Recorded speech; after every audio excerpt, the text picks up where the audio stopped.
motivate, and inspire.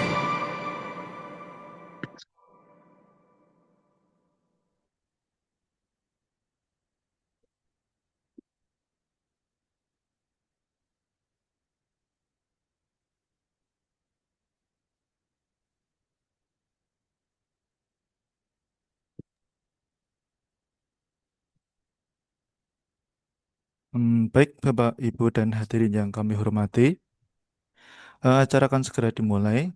Nanti acara akan dipandu sepenuhnya oleh MC sekaligus moderator kita yang bernama Mbak Abid Nur Sugesti. Namun, sebelum kita mulai, dari host akan membacakan sedikit CV dari moderator kita.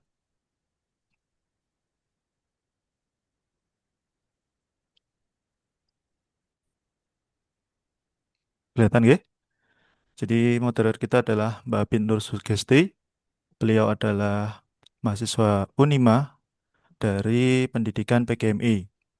Bisa dilihat di CV-nya, beliau selain mahasiswa Unima juga mempunyai pengalaman pekerjaan yang begitu banyak dan juga aktif dalam organisasi. Di antaranya adalah Ketua Umum Himpunan Jurusan PGMI dari 2024 sampai sekarang, Ketua Bidang Keilmuan Forum Mahasiswa Beasiswa 2024-2025, Sekretaris Bidang Kominfo 2024-2025, dan banyak sekali pengalaman kerja yang ada di dalam moderator. Selain itu, selain pengalaman pekerjaan, juga moderator mempunyai penghargaan yang juga tidak cukup kalah banyaknya. Yang pertama, yang terbaru, juara 3 Gemilang Innovation Award KIA Kabupaten Magelang. Yang kedua, juara 2 PIM Tanas, skema PKMPM, Pekan Ilmiah Mahasiswa Perguruan Tinggi Muhammadiyah dan Asia tingkat nasional 2024. Lolos pendanaan program kreativitas mahasiswa skema PKM Pengabdian Masyarakat Kemahasiswaan Dikti 2024 dan seterusnya. Dan terakhir skill-skill yang dimiliki beliau ada soft skill, hard skill dan software skill tentunya ya. Ini lengkap sekali. Baik, sebelum acara dimulai, monggo kepada Mbak Apit untuk melanjutkan dan eh, memulai acaranya. Terima kasih. Baik, terima. Assalamualaikum warahmatullahi wabarakatuh. Selamat pagi dan salam sejahtera bagi kita semua. Yang terhormat Profesor Dr. Insinyur Muji Setio, STMT, dan Profesor Insinyur Yun Arif Fatimah, MT PhD, selaku narasumber. Yang kami hormati Ibu PLT Kepala Perpustakaan Universitas Muhammadiyah Magelang, serta hadirin peserta bedah buku yang berbahagia. Puji syukur kita panjatkan kepada Tuhan Yang Maha Esa. Pada hari ini kita dapat bertatap maya dalam acara bedah buku sebagai rangkaian acara Festival Literasi tahun 2025 yang diselenggarakan oleh Perpustakaan Universitas Muhammadiyah Magelang. Perkenalkan, saya Abid Sugesti yang akan memandu acara pada hari ini. Sebelum kita memasuki rangkaian acara pada hari ini, mari kita buka acara ini dengan membaca doa menurut keyakinan masing-masing. Bagi yang beragama Islam, mari kita awali dengan bacaan basmalah bersama-sama. Bismillahirrahmanirrahim. Semoga acara ini dapat berjalan dengan lancar dan dapat memberikan manfaat bagi kita semua. Selanjutnya, PLT Kepala Perpustakaan Universitas Muhammadiyah Magelang, Ibu Atin Istiarni MIP, untuk memberikan sambutan. Kepada beliau dipersilakan. Baik, terima kasih Mbak Abid. Apakah suara saya bisa terdengar jelas? Jelas, Bu. Baik, terima kasih. Yang terhormat, Prof. Muji Setio, selaku narasumber dan penulis buku yang akan kita bedah pada hari ini. Yang kami hormati Prof. Yun Arifatul Fatimah, selaku pembedah yang luar biasa. Terima kasih sudah bergabung bersama kami, para peserta, dosen, mahasiswa, dan seluruh hadirin yang kami banggakan. Pertama-tama, marilah kita panjatkan puji syukur kehadirat Allah Subhanahu wa Ta'ala, karena atas rahmat dan karunia-Nya kita semua bisa berkumpul dalam keadaan sehat untuk mengikuti salah satu rangkaian acara Festival Literasi Perpustakaan Unima tahun 2025, yaitu Bedah Buku. Acara ini merupakan wujud nyata komitmen perpustakaan dalam mendukung pengembangan literasi akademik dan budaya baca tulis di lingkungan kampus. Dan kami percaya bahwa perpustakaan tidak hanya menjadi tempat penyimpanan buku maupun informasi, tapi juga ruang hidup yang merawat semangat intelektual dan pemikiran kritis. Hari ini kita mendapatkan kehormatan besar karena bisa menyimak langsung paparan dari Prof. Muji Setio, seorang akademisi yang sudah sangat masyhur ya di dunia tulis menulis dan penelitian.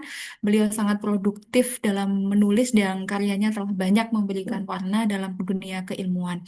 Kita juga bersyukur karena diskusi ini akan diperkaya oleh ulasan yang tajam dari Prof. Yun Arifatul Fatimah yang selama ini dikenal luas dalam dunia akademik sebagai sosok yang kritis dan mendalam dalam menganalisis karya ilmiah. Semoga melalui kegiatan ini kita tidak hanya memahami isi buku secara lebih komprehensif, tetapi juga terinspirasi untuk terus menulis, berdiskusi, dan berkontribusi dalam dunia literasi.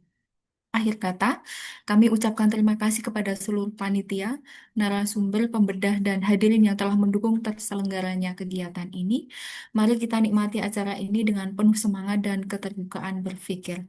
Akhirul kalam, wassalamualaikum warahmatullahi wabarakatuh. Waalaikumsalam warahmatullahi wabarakatuh. Terima kasih atas sambutan yang menginspirasi dari Ibu Atin Istiarni MIP. Baik, sebelum memasuki acara inti, kita abadikan momen ini terlebih dahulu melalui sesi foto bersama. Dari panitia nanti akan mengambil dokumentasi, jadi diharapkan kerjasamanya dari teman-teman semua peserta bisa on cam terlebih dahulu. Silahkan teman-teman, kita beri waktu untuk mempersiapkan diri dan nanti ketika on cam, berikan senyuman terbaiknya. Silahkan teman-teman bisa on cam. Monggo para hadirin untuk bisa on cam.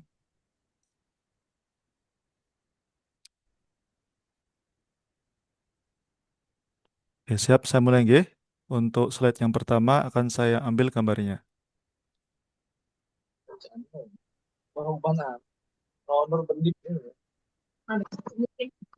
Baik, lalu untuk slide kedua, saya akan mengambil gambarnya sekarang. Minimal 1 tahun dari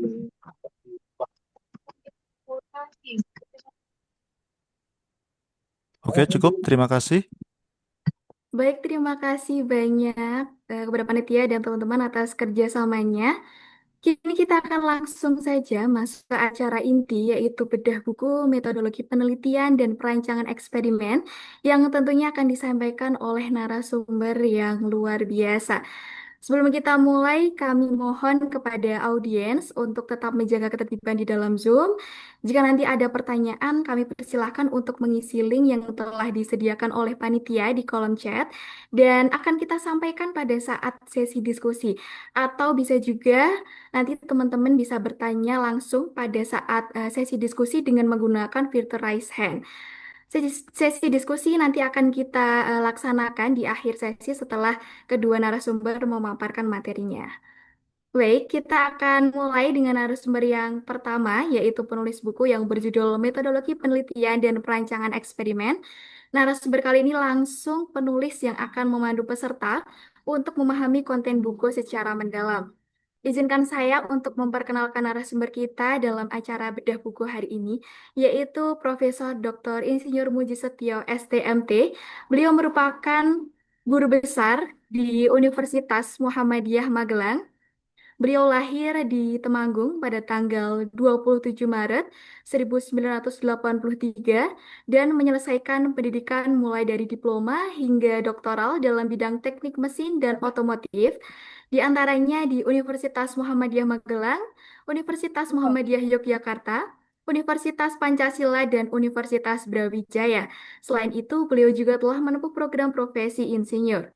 Prof. 10. Mulyo Ini merupakan parah lah masuk. akademisi dan peneliti aktif dengan kepakaran di bidang energi terbarukan, teknologi kendaraan berbahan bakar alternatif, dan sistem pendinginan otomotif. Beliau telah memimpin berbagai penelitian nasional maupun kolaborasi internasional serta menghasilkan lebih dari 60 artikel ilmiah terindeks Scopus dan berbagai paten inovatif di bidang teknik mesin dan otomotif. Beliau juga dikenal sebagai penulis dengan beberapa buku, di antaranya Teknologi Kendaraan Berbahan Bakar LPG, Teknik Menyusun Manuskrip dan Publikasi Ilmiah Internasional, serta buku Metodologi Penelitian dan Perancangan Eksperimen yang akan kita bedah Ini pada tugas hari lapor ini. itu kan ini nih pakai SP2D kan. Nah, pakai Baik, teh amun yang RS dah ada SP2D. sebelum kita memasuki Nah, pemaparan materi, banyaknya amun yang RS mohon maaf bagi peserta untuk ada bisa nggak nomor off-kan mic-nya. Baik, terima kasih.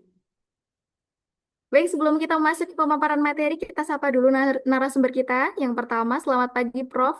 Muji, apakah sudah dapat bergabung? Hai, selamat pagi Mbak Bit. Apakah Iya, suara selamat saya pagi. terdengar dengan baik? Ya, bisa terdengar baik, Pak. Prof. Ya, Ya, gimana kabarnya, Prof? baik-baik. Ini lagi di perpustakaan juga, tapi Ya, masih setting internet. Mudah-mudahan dapat koneksi yang terbaik supaya acaranya lancar. amin, amin. Baik, Prof. Sebelum itu, apakah Prof Muji akan share screen atau kami bantu untuk share materi yang akan disampaikan? Boleh share screen ya sebentar ya. Waktu saya berapa Ya, menit? 1 jam ke depan, Bapak. Prof. Wow, terlalu banyak. Ya, Nanti biar lebih banyak diskusinya saja. ya.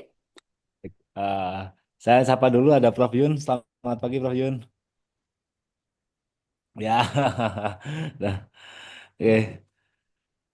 Mbak Bit Selamat bisa langsung mulai share screen? pagi semuanya. Baik, Ya. Prof. Selamat pagi Mas Suji.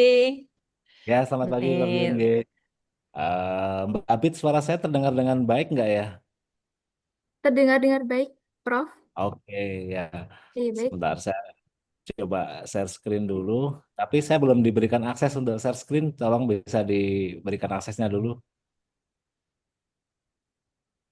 Baik, dari panitia silahkan untuk bisa membantu untuk mengizinkan akses.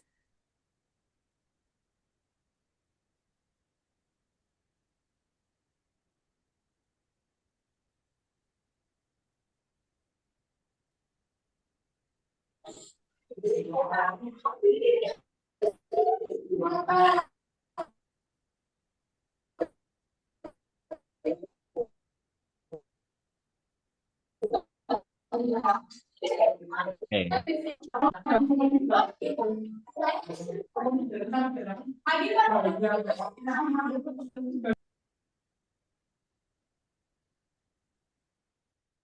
Sepertinya sudah siap ya, tanpa berlama-lama.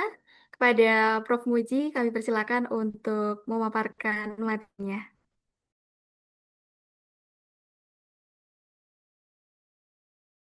Pak Sulis bisa dibantu untuk akses internetnya ya? Mbak Abid, halo Mbak Abid. Apakah screen saya bisa diterima? Ya, bisa, Oke, bisa Pak, Prof. Pak, bisa. Oke. Lancar, lancar. Lancar ya? Alhamdulillah lancar, Lancar, Prof. lancar. Bismillahirrahmanirrahim. Assalamualaikum warahmatullahi wabarakatuh. Yang kami hormati tim perpustakaan di Unima, tim KUK di Unima, yang sama-sama kita hormati ada Prof. Yun Arifatul Fatimah, Wakil Rektor Bidang Akademik di Unima. Terima kasih Mbak Abid atas waktunya. Saya diberikan kesempatan untuk mencoba mengulas sedikit apa isi dari buku yang kami tulis bersama dengan Pak Dr. Budi Waluyo tentang metodologi penelitian dan perancangan eksperimen. Jadi, Bapak Ibu semuanya, rekan-rekan mahasiswa, kami menyusun buku ini dengan tujuan untuk memberikan panduan praktis, namun tetap sistematis dan komprehensif bagi mahasiswa dan rekan-rekan akademisi, baik itu dosen pemula maupun yang sedang belajar riset, dalam memahami serta menjalankan proses penelitian ilmiah yang benar, khususnya dalam perancangan eksperimen sendiri. Nah, selain untuk menjawab kebutuhan terhadap literatur metodologi yang mudah dipahami, sebenarnya kami juga terdorong untuk menumbuhkan budaya riset yang etis, ya, yang kritis dan bertanggung jawab di lingkungan perguruan tinggi. Jadi berbeda dengan buku yang lainnya, di buku metodologi penelitian ini kami juga menekankan bagaimana etika penelitian dan bagaimana dosen mahasiswa bisa menghindari terjadinya pelanggaran integritas akademik dalam melaksanakan penelitian dan juga menghasilkan karya ilmiah. Mbak Abid, ini isi bukunya ada 12 bab. Ya, ada yang pertama, buku ini berisi tentang sejarah dan perkembangan berpikir ilmiah, mulai dari eh, ya eh, zaman zaman kuno lah, bagaimana perkembangan berpikir ilmiah itu kemudian sampai sekarang. Lalu yang bab 2 itu tentang penelitian di perguruan tinggi, apa yang menjadi standar untuk penelitian dasar, penelitian terapan, dan penelitian pengembangan. Lalu dalam penelitian akademik, apa sih yang membedakan antara skripsi, tesis, dan juga disertasi. Nah, di bab 3 itu adalah yang paling penting di dalam buku ini tentang bagaimana seorang mahasiswa atau dosen itu menyusun sebuah proses penelitian dan laporannya itu harus mengikuti logika deduktif dan induktif yang benar. Lalu yang keempat, tips sebenarnya ini bagaimana cara mengidentifikasi masalah penelitian. Lalu di bab 5 ada bagaimana menyusun tinjauan literatur dan mengidentifikasi kesenjangan penelitian supaya penelitian yang kita usulkan atau yang kita susun itu mengandung nilai kebaruan dan kontribusi ilmiah yang cukup. Lalu di bab 6 ada bagaimana membangun kerangka konsep dan hipotesis. Apa ya? Banyak kami melihat, saya dengan Pak Budi, kok ini ada gagasan penelitian yang bagus, tapi ternyata kerangka konsepnya lemah gitu. Lalu yang ketujuh, bagaimana kita menyusun metode penelitian dan bagaimana menyusun rancangan eksperimennya supaya di situ bisa benar-benar menghantarkan antara tujuan riset, hipotesis sampai dengan ke apa namanya hasil dan pembahasannya. Lalu yang berikutnya di bab 8 itu ada bagaimana menyajikan data penelitian, konsep-konsep sederhana tapi apa namanya mendasar, apa yang harus ada dan bagaimana cara menyajikan data penelitian yang benar. Lalu yang ke-9 itu bagaimana cara membahas dan menarik kesimpulan. Bab 10 itu ada manajemen luaran penelitian. Kalau penelitiannya ini maka luarannya apa? Kalau penelitiannya terapan, katakanlah luaran yang tepat itu apa? Kalau penelitian pengembangan, luaran yang tepat apa? Lalu yang ke-11 atau bab 11 itu berisi tentang manajemen risiko penelitian. Ini yang jarang dibahas di dalam buku-buku penelitian. Sebenarnya kan kalau kita semua ya, baik mahasiswa atau dosen atau siapapun melakukan penelitian itu tidak lepas dari satu ketidakpastian. Yang kedua, risiko-risiko. Nah, ketidakpastiannya itu bisa bermacam-macam, bisa ketidakpastian alat, ketidakpastian waktu, ketidaktentuan atau antara perencanaan dengan pelaksanaan itu mungkin juga berbeda. Maka disitulah pentingnya manajemen risiko penelitian yang harus sudah bisa dipahami oleh dosen dan mahasiswa sebelum melakukan penelitian. Apapun penelitiannya harus teridentifikasi. Misalnya penelitian menggunakan alat apa. Nah, memang betul alat ukurnya itu, tapi harus diidentifikasi alat itu datangnya dari mana, dibeli dari mana, kemungkinan datangnya telat atau tidak, kemungkinan kompatibel dengan alat yang sudah ada atau tidak, itu harus bisa diidentifikasi. Dan yang ke-12 adalah etika dalam penelitian dan menghasilkan karya ilmiah. Ya.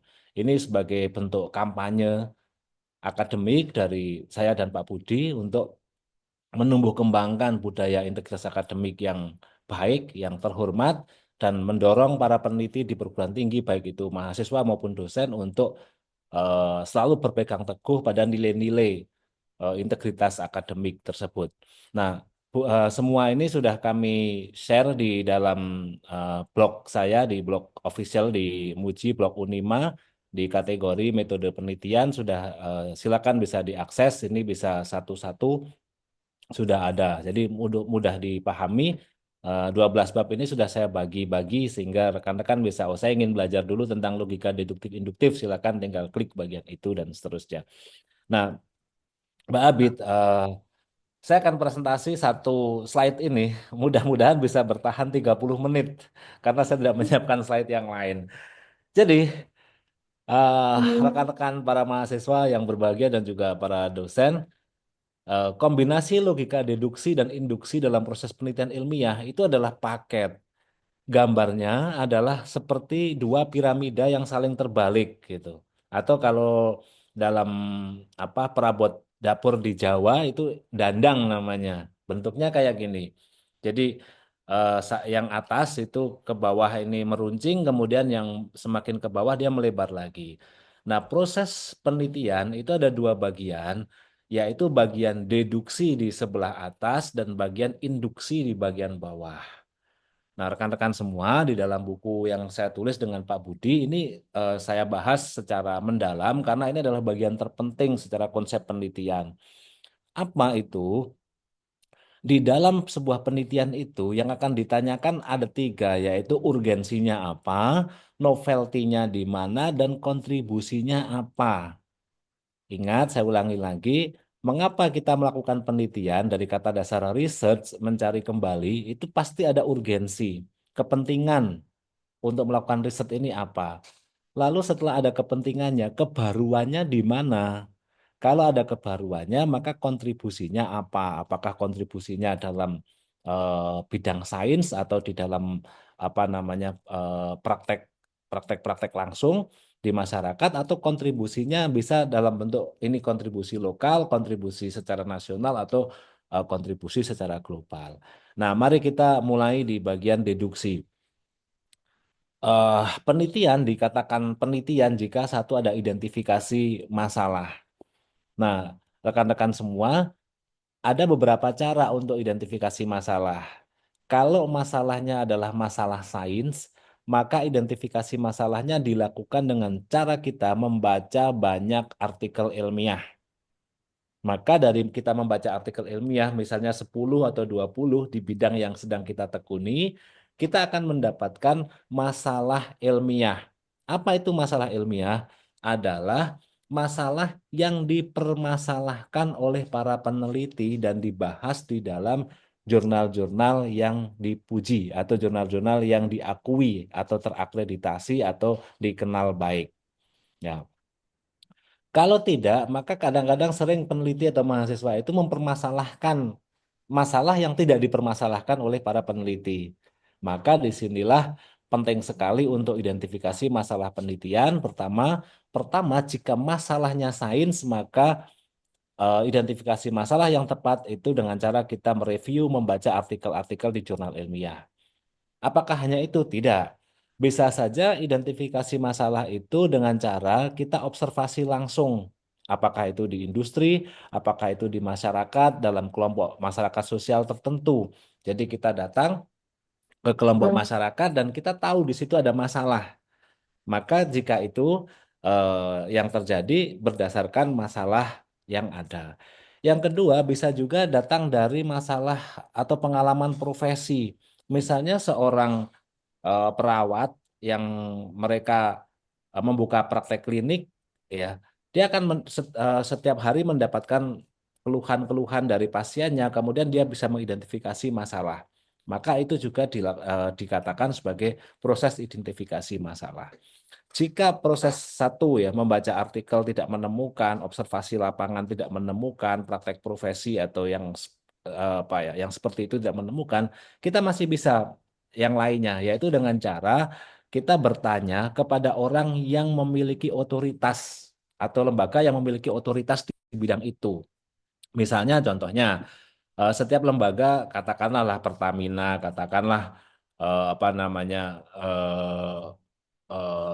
Lazis dan sebagainya, setiap tahun dia akan mengeluarkan laporan tahunan. Nah, isi dari laporan tahunan itu dikeluarkan oleh lembaga yang memiliki otoritas itu, dan di situ akan disampaikan apa sih masalah-masalah yang belum diselesaikan dan perlu diteliti. Atau kita tanya kepada pakar-pakar. Ya, jadi dengan tanya kita datang ke manajer bank, kita datang ke kepala desa, kita datang ke camat, lalu kita komunikasi apa masalah yang dihadapi selama mereka atau beliau-beliau itu menangani komunitas. Nah, yang terakhir, jika belum bisa mendapatkan, maka identifikasi masalah bisa dilakukan dengan Delphi Study. Nah, studi Delphi. Caranya gimana? Caranya adalah mengundang beberapa narasumber, lalu kita ajak diskusi seperti ini, lalu diberikan kesempatan kepada para narasumber untuk menyampaikan masalah-masalah keilmuan di bidang mereka itu seperti apa. Nah, sehingga mereka kan orang-orang yang mengikuti perkembangan ilmu pengetahuan secara mungkin bukan hanya mingguan atau harian, tapi mungkin per jam atau per menit, sehingga mereka mengikuti dan kita ajak untuk berdiskusi. Nah, itu juga salah satu caranya. Atau datang di konferensi ilmiah, di misalnya International Conference of Nanotechnology. Maka di situ adalah berkumpul orang-orang di bidang nanoteknologi. International Conference of Higher Education atau Elementary Education. Maka disitulah adalah berkumpul orang-orang yang secara sengaja datang untuk mencari tahu di bidang itu. Nah, kita bisa menyusup dalam tanda kutip di situ sehingga kita tahu identifikasi masalahnya jelas. Nah, setelah identifikasi masalah, kita turun di step yang kedua. Kita harus mengapresiasi dan mengkritisi terhadap temuan sebelumnya. Kita bahas. Kita dari diskusi-diskusi itu atau dari membaca artikel, kita tahu bahwa masalah kita ini. Nah, atau bukan masalah kita ya, masalah yang akan diteliti ini gitu. Setelah itu kita coba baca-baca akses artikel ilmiah, bagaimana para peneliti, para scholar itu bisa menyelesaikan masalah-masalah itu dengan sudut pandang mereka yang berbeda, dengan metode mereka yang berbeda, dengan keadaan mereka di tempat yang berbeda. Nah, ingat rekan-rekan semua, jangan hanya mengkritisi, tetapi dahulukan mengapresiasi dan mengkritisi. Jadi, walaupun kita sedang mengkritisi, tetapi dalam bahasa ilmiah harus tetap disampaikan dengan sangat santun. Contohnya begini, misalnya kita menemukan bahwa metode pembelajaran X itu diklaim oleh Mbak Abid misalnya, itu berhasil diterapkan di sebuah madrasah ibtidaiyah di Semarang. Lalu saya menemukan dan saya mengatakan bahwa metode pembelajaran X pernah diaplikasikan oleh Abid Nur Sugesti dan hasilnya positif, ada korelasi antara ini dengan ini. Nah, baru kita cek. Namun demikian, sampel yang diajukan atau yang dilaporkan oleh Abid Nur Sugesti itu sangat terbatas karena hanya di daerah Semarang, dan Semarang tentu memiliki kultur yang berbeda. Nah, sementara itu yang akan diteliti adalah di dataran tinggi Dieng atau di dataran tinggi Bromo, di mana di situ suhunya sangat dingin, di mana di situ ada budaya-budaya lokal yang mempengaruhi yang berbeda dengan budaya-budaya yang ada di dataran rendah. Nah, berarti di situ ada apresiasi dan kritisi terhadap temuan sebelumnya. Setelah itu baru kemudian kita muncul merumuskan gagasan. Kalau begitu, dari masalahnya ini yang sudah dilakukan orang itu di sini, lalu apa gagasan kita? Nah, disinilah muncul kemudian kita berpikir atau apa ya, kita tahu tentang apa itu nilai kebaruan, apa itu tentang nilai novelty dalam sebuah gagasan riset.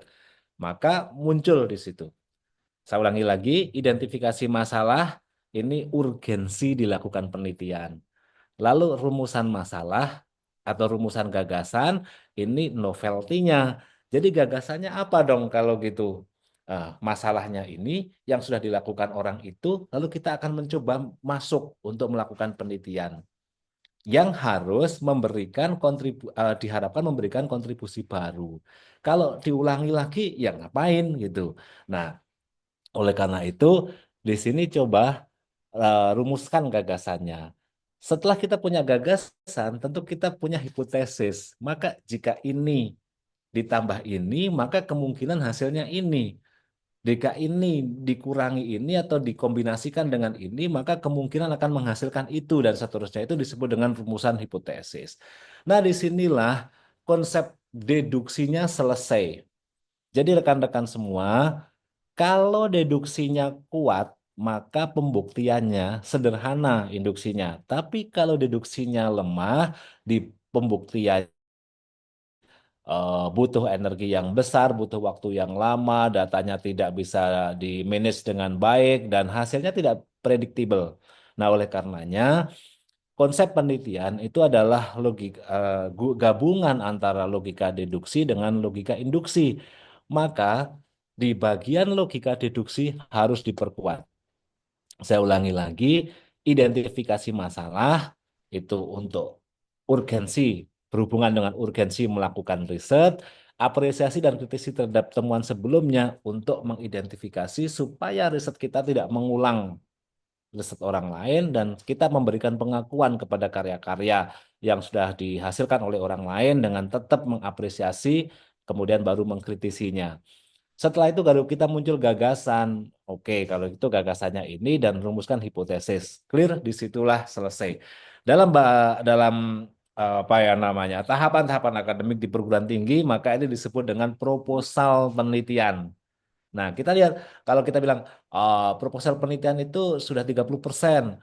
Kalau proposalnya sudah disetujui 40%. Kalau saya enggak. Kalau proposal penelitian sudah disetujui artinya sudah lebih dari 80% gagasan riset itu sudah oke, tinggal pembuktian saja gitu. Nah, bahkan beberapa PhD student ya, mahasiswa S3 itu menghabiskan waktu 2-3 tahun hanya untuk membangun logika deduksinya dari mulai menemukan masalah, bagaimana mengapresiasi temuan sebelumnya, menemukan gagasan, kemudian menyusun hipotesis. Itu bisa makan waktu 2-3 tahun hanya untuk deduksinya, memperkuat deduksi.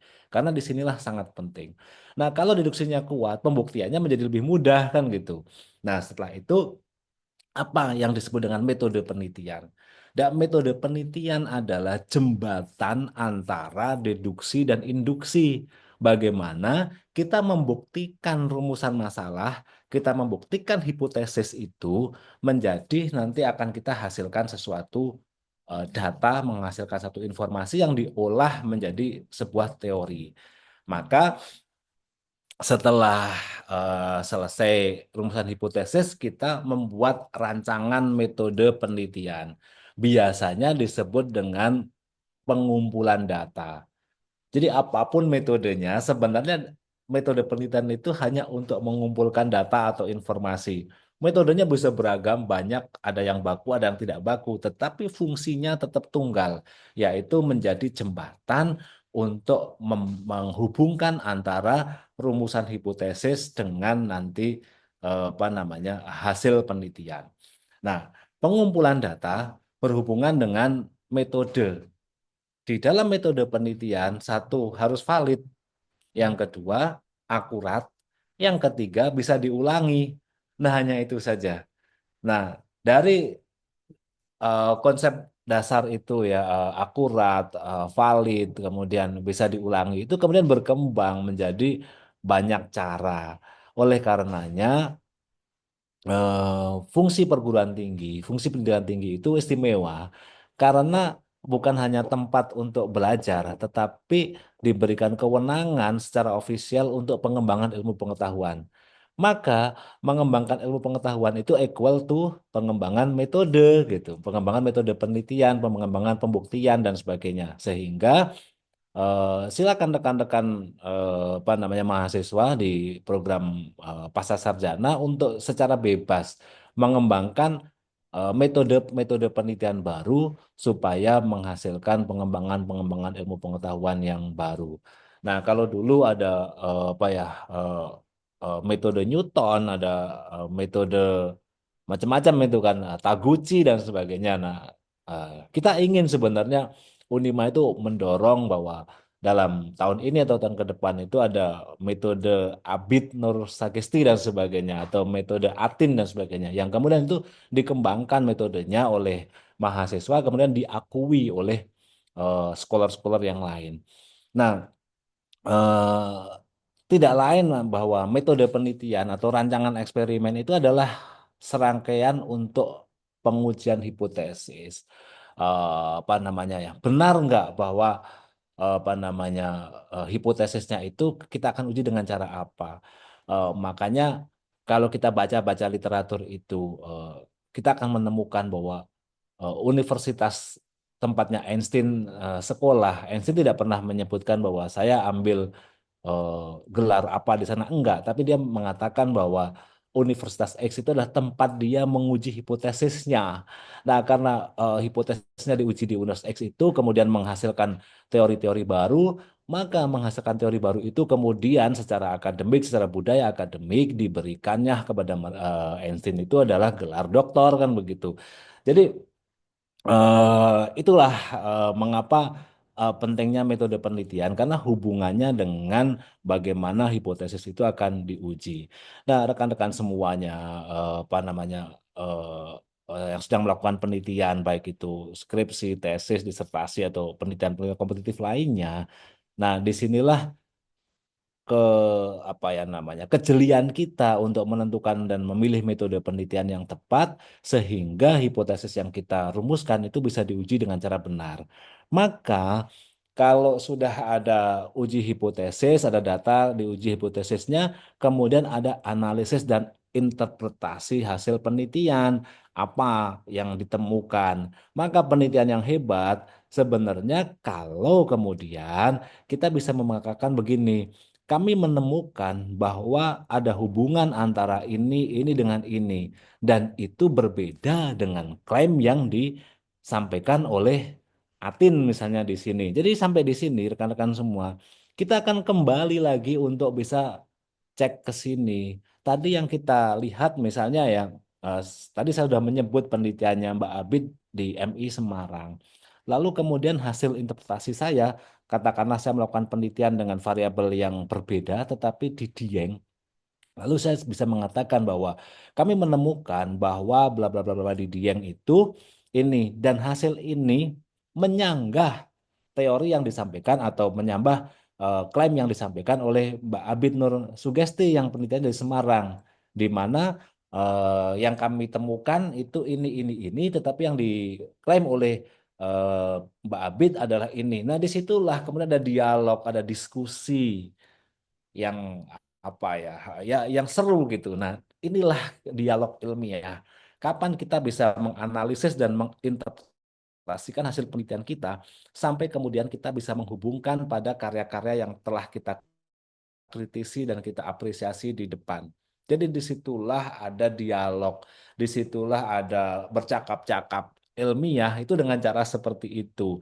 Nah, artikel ilmiah itu memang tempat kita untuk berdebat secara terbuka dan itu disaksikan oleh semua orang tanpa ada perisai apapun. Nah, disinilah kita belajar bahwa yuk bersama-sama rekan-rekan semuanya untuk membangun sebuah tulisan ilmiah itu yang baik, yang benar, bukan sekedar untuk melengkapi atau memenuhi atau menggenapi aspek-aspek administrasi untuk lulus misalnya atau untuk maaf untuk kepentingan laporan tertentu, tetapi kita coba pindahkan atau luruskan orientasi kita bahwa menulis artikel ilmiah, melakukan penelitian, kemudian sampai menghasilkan artikel ilmiah, membuat pembahasan itu adalah dalam rangka kita bercakap-cakap secara akademik, kita terhubung dengan semua orang di mana saja melalui cara kita, yaitu cara akademik, menulis di dalam sebuah laporan penelitian yang dipublikasikan. Nah, kalau di sini hanya mengatakan hasil penelitian ini sejalan dengan penelitian itu, senada dengan penelitian itu artinya ya itu sudah bagus, tetapi belum pada level yang diinginkan oleh ilmu pengetahuan sendiri. Nah, yang diinginkan oleh pengetahuan sendiri itu adalah ketika kemudian sampai kemudian temuan kali ini bisa memperbaiki penelitian sebelumnya atau menambah keakurasian atau menyederhanakan atau bisa memberikan manfaat baru atau menyanggah atau memberikan insight baru dan sebagainya. Nah, disitulah pentingnya. Lalu berikutnya adalah setelah itu ditarik kesimpulan. Di kesimpulan sudah melebar lagi ya. Jadi dari sesuatu yang agak khusus kemudian menjadi agak umum. Nah, sehingga di kesimpulan itu nanti akan ada dua hal. Yang pertama itu adalah temuan terpenting atau the most important thing-nya dari riset kita. Lalu yang kedua adalah bagaimana penelitian kita itu menghasilkan sebuah implikasi atau apa dampak atau mungkin adalah hal-hal yang sifatnya pengakuan terhadap keterbatasan-keterbatasan sehingga menjadikan new path ya, jalur baru atau membuka jalur baru atau membuka rekomendasi-rekomendasi kepada para peneliti lain untuk melaksanakan penelitian lanjutan yang berhubungan dengan riset ini sehingga di satu titik kita mengkritisi dan mengapresiasi tulisan orang lain lalu terbit, maka tulisan kita hari ini 1 detik ketika kita tanda tangan laporan itu untuk setuju dipublikasi atau 1 detik setelah artikel kita dipublikasikan, maka kita sudah masuk ke ruang publik. Jadi kalau kita sudah bilang eh, artikel ini dipublikasikan kemudian dikritisi orang lain, itu sebenarnya yang kita harapkan. Nah, dengan kritisi itu kemudian ada diskusi, ada bercakap-cakap, ada cakap-cakap ilmiah di situ yang itu akan terus membentuk sebuah apa ya namanya cycling gitu ya. Kita mensitasi tulisan orang, kemudian terus kita disitasi dan disitulah dari sedikit demi sedikit ilmu pengetahuan di bidang yang kita teliti itu tumbuh sampai kemudian mencapai pada level oh ya ini adalah yang valid, yang paling valid sehingga dari informasi naik menjadi pengetahuan dan pada akhirnya naik lagi menjadi ilmu pengetahuan. Nah, eh, sedikit lagi ya Mbak Apid ya, atau cukup? Boleh, Prof, sedikit Boleh. lagi. Nah, mungkin yang ikut dalam dalam kegiatan di pagi hari ini banyak mahasiswanya juga, sehingga saya akan coba kembali ya ke apa namanya pengetahuan dasar bahwa riset itu adalah kombinasi logika deduksi dan induksi dalam proses yang utuh. Nah, tadi kita sudah berkali-kali saya menyampaikan apa sih logika deduktif, apa logika induktif. Nah, kalau logika deduktif dari umum ke khusus, kalau logika induktif dari khusus ke umum. Kalau logika deduktif, hasil pasti jika premisnya benar. Jadi premis itu adalah statement-statement yang apa merupakan teori-teori mapan gitu ya, pengetahuan-pengetahuan mapan. Nah, kalau logika induktif itu hasilnya bersifat probabilistik. Jadi apa yang kita tuliskan di dalam hipotesis itu dibangun dari ilmu-ilmu pasti. Lalu apa yang kita hasilkan dari sebuah pengolahan data itu adalah bersifat probabilistik. Karena probabilistik ada kemungkinan-kemungkinan sehingga disitulah membuka percakapan ilmiah. Kan logikanya begitu. Kalau kemudian hasil penelitian kok tidak probabilistik, itu artinya menutup percakapan ilmiah, bukan penelitian. Kalau sebuah penelitian misalnya ya begini, kita akan melakukan penelitian apakah mungkin jika 2 titik itu ditarik garis lurus akan menghasilkan berapa banyak garis. Itu tidak usah penelitian karena itu sudah menjadi sesuatu yang aksiomatik. Jadi ketika 2 titik dihubungkan dengan 1 garis itu hanya akan ada 1 garis saja. Nah kalau kemudian kita meneliti hasilnya itu ya ngapain diteliti gitu kan? Atau begini, kita akan melakukan penelitian mencari pengaruh makan terhadap kenyang.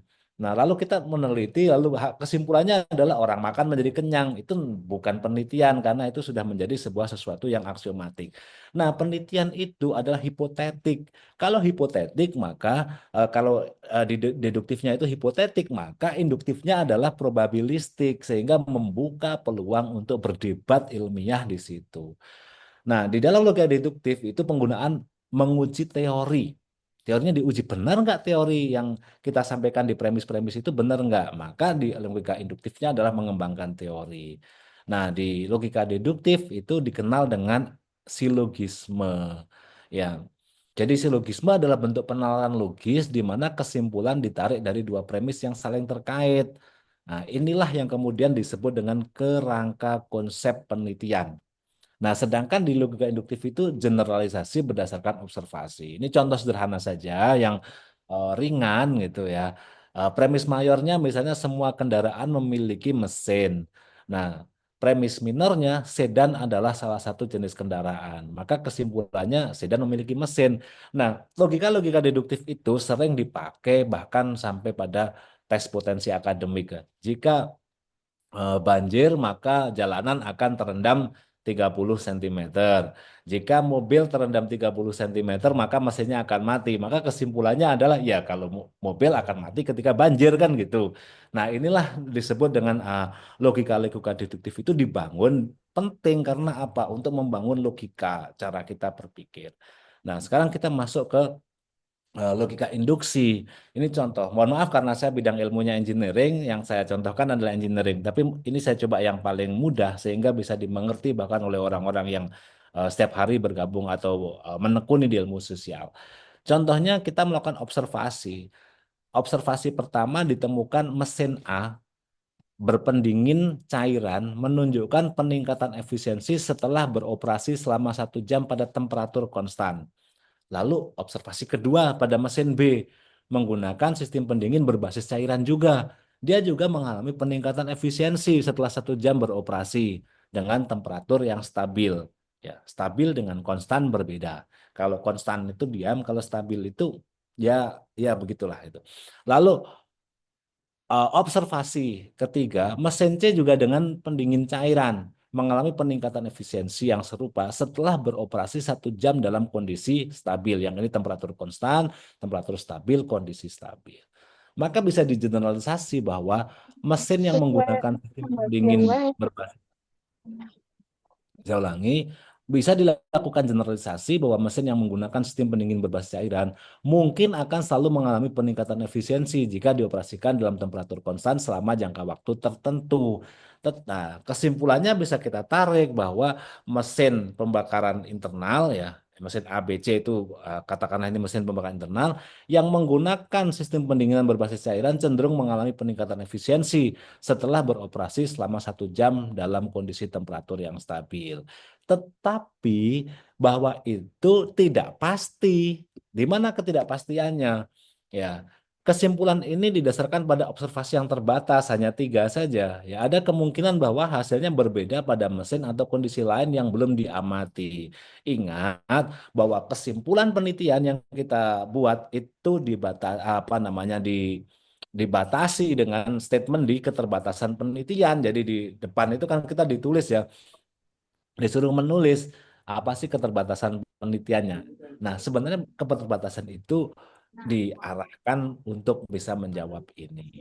Nah, yang kedua, kesimpulannya juga bersifat probabilistik dan memerlukan pengujian lebih lanjut untuk memerlukan atau merevisinya. Jadi, nggak ada masalah dengan penelitian itu hari ini merupakan temuan terkini, kemudian besok direvisi oleh orang lain, itu hal yang biasa. Bahkan kita revisi sendiri nggak biasa, itu hal yang biasa. Yang paling penting adalah semua data penelitian itu kalau dilakukan dengan cara yang benar, nyusun deduktifnya yang benar, lalu metode penelitiannya juga benar, maka semua data itu disebut dengan first hand data, data tangan pertama. Jadi nggak ada sebenarnya istilah datanya bagus atau datanya jelek. Yang ada adalah datanya asli atau tidak kan gitu.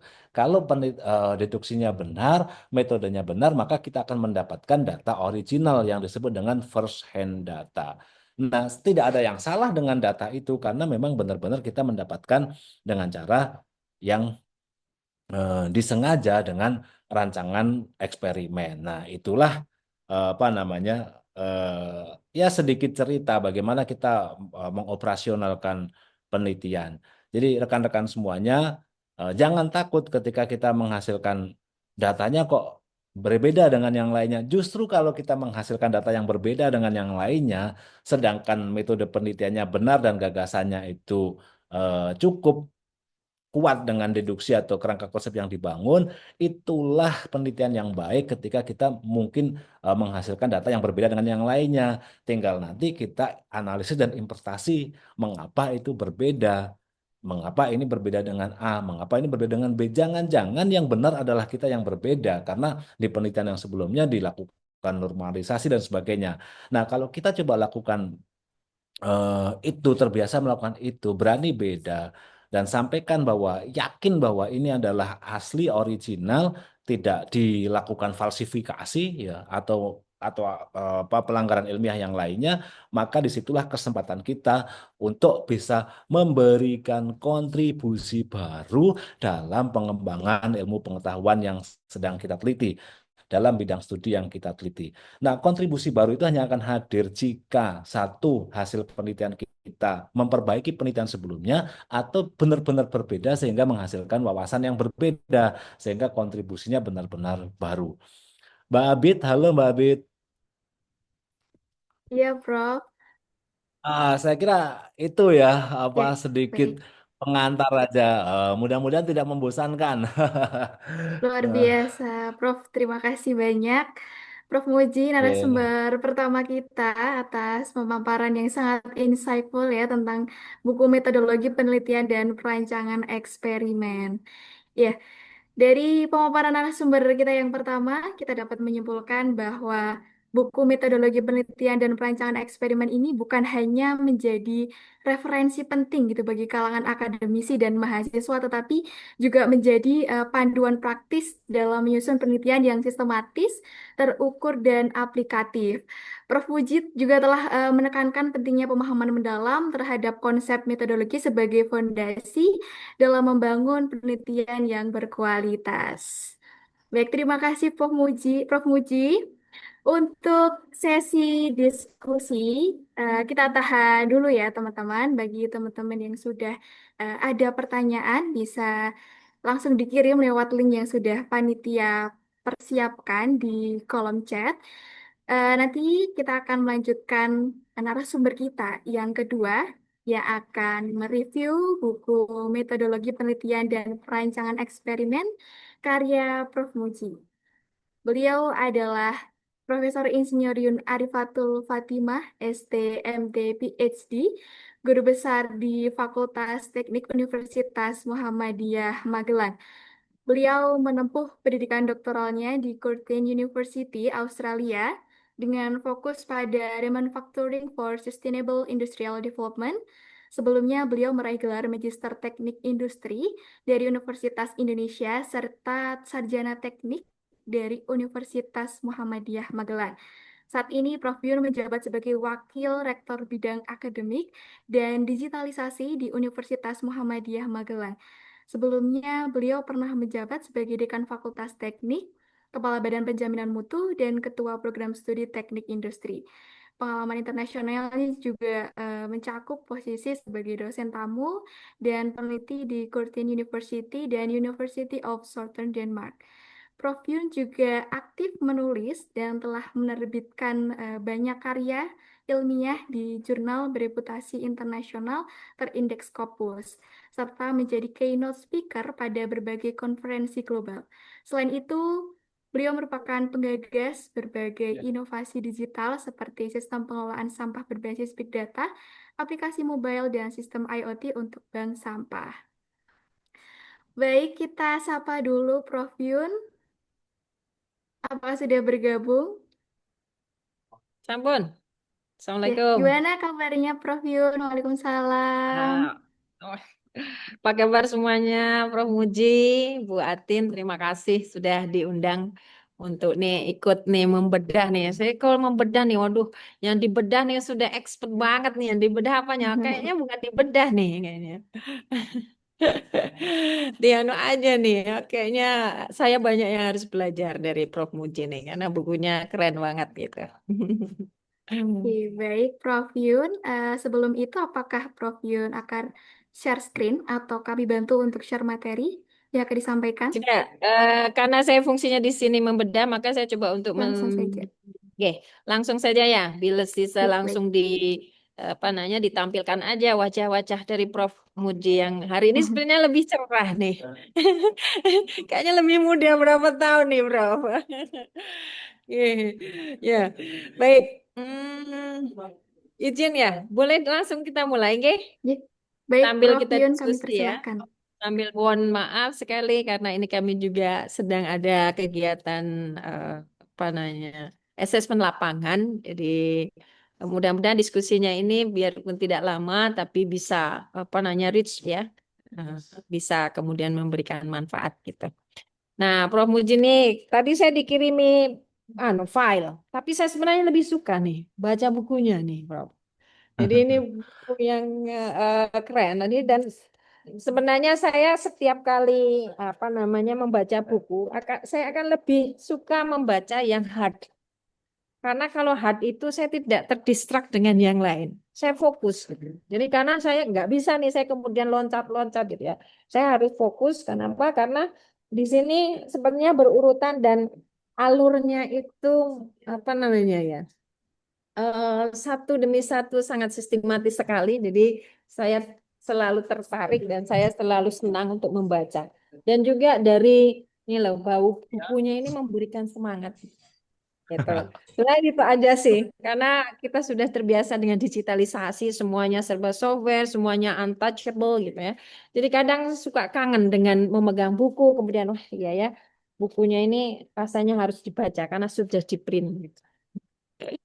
Baik, mohon izin Bapak Ibu sekalian, dari apa yang sudah disampaikan oleh Prof. Muji, kemudian dari apa yang sudah saya baca ya, buku metodologi penelitian dan perancangan eksperimen yang disusun oleh Prof. Muji ini se- secara apa namanya, secara detail ya, sangat lengkap sekali ya. Saya lihat di sini ada 12 bab ya.